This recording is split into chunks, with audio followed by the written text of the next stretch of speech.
Welcome back to the Jake Bequette Show podcast. I'm your host, Jake Bequette, back in the house for another tremendous episode this week. Very excited to get into this topic for you right now, and that is the topic of my favorite political figure in the world right now, internationally, certainly, and that is Nayib Bukele, the president of El Salvador in Central America. Anyone who follows me on Twitter, on social media, knows or has seen my Fox appearances when I was still on Fox.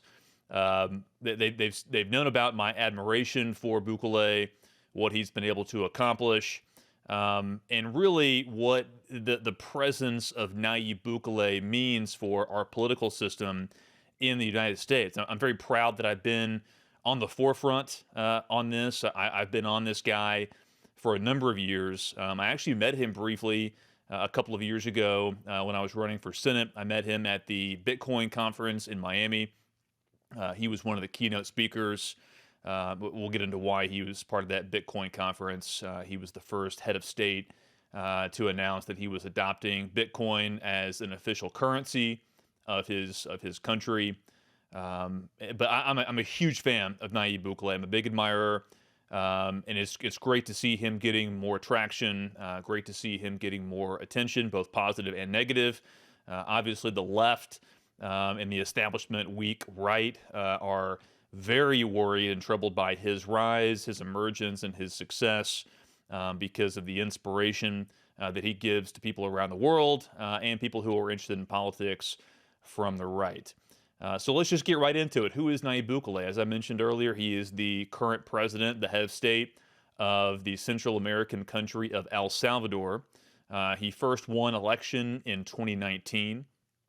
Just a bit of background about Bukele. He is a Christian. He was raised in a Christian home. He is certainly someone who we on the right in America would call socially conservative, which is not uncommon for Central and South American leaders.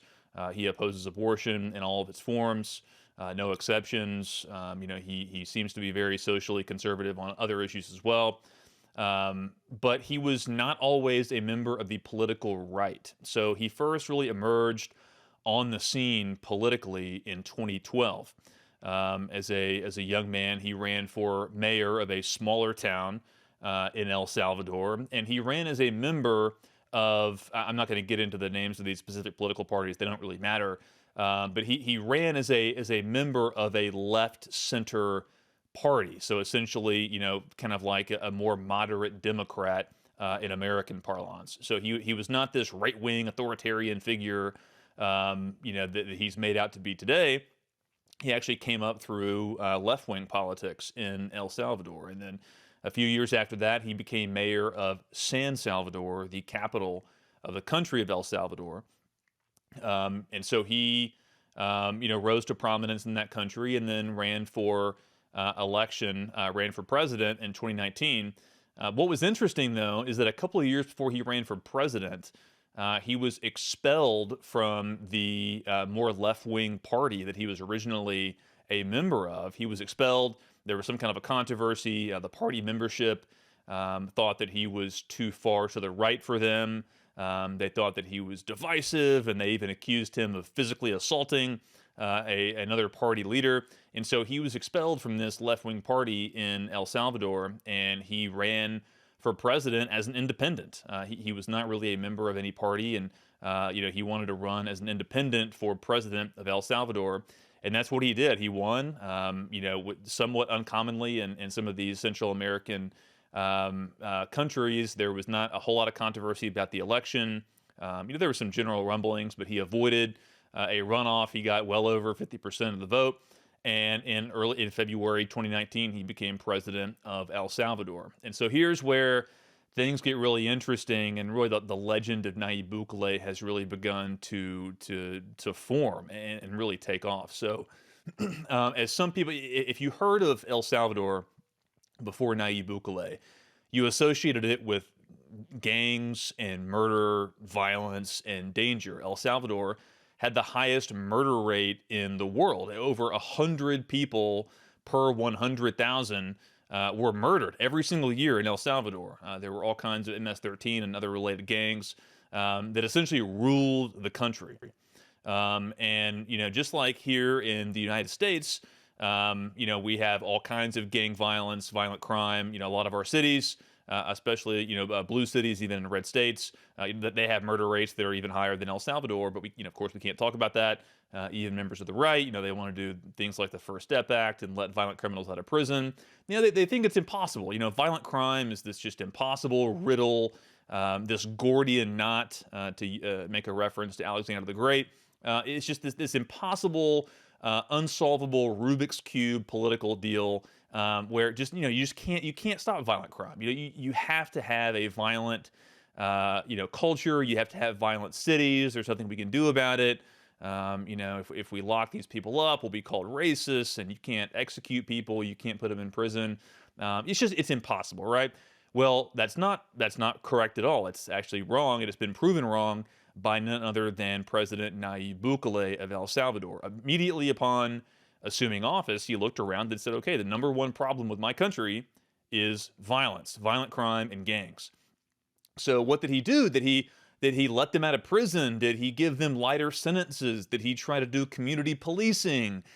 Did he try to come to them and hold dialogue and discussions and talk about reparations and all the injustices that had been done upon these poor gang members? No, he rounded them up and he threw them into prison. Now, if you go on his social media, this guy is great at Twitter. He's all over Twitter. He's amassed this massive Twitter following.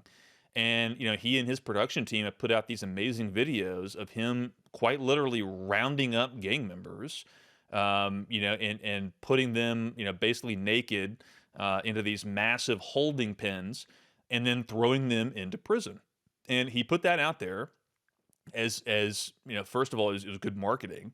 But then number two, it was a message. It was a warning. It said, hey, there's a new leader in charge. There's a new man in charge. There's a new president in El Salvador, and I am fixing this problem, this scourge of violent crime and gang violence.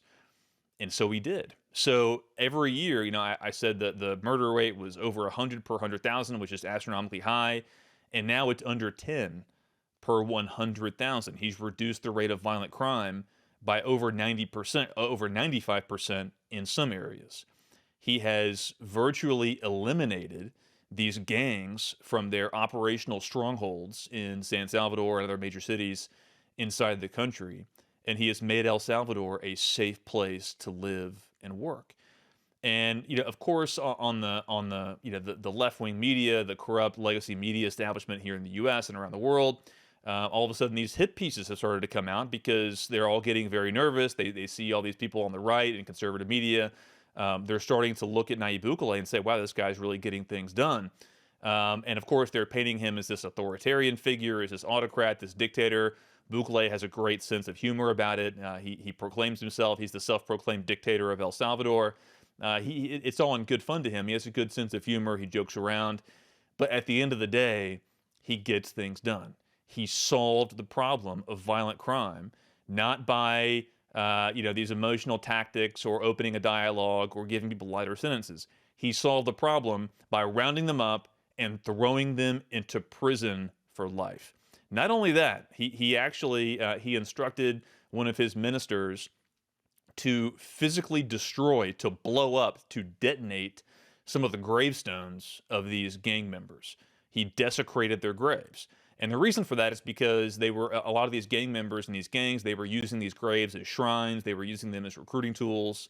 They were almost like these gang members would take pilgrimages to these cemeteries to pay homage to their fallen gang members.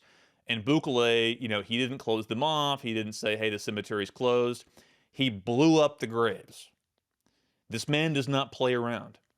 And I mentioned earlier he's very open to adopting Bitcoin as legal currency.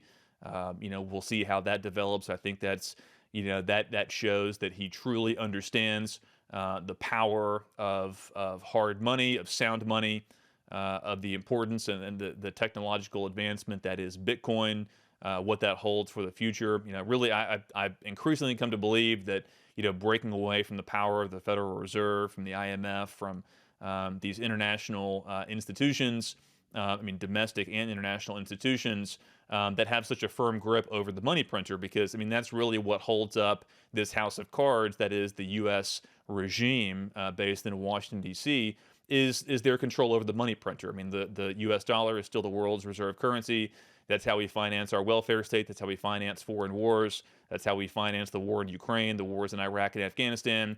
It's all done through control of the money printer, of devaluing, debasing our own currency, and financing all of these evil globalist projects. And so if we want to stop that, or at the very least protect ourselves and our families from the reckoning that surely is coming, we have to start thinking about things like adopting Bitcoin, encouraging mass adoption of that form of payment and that currency, hard money.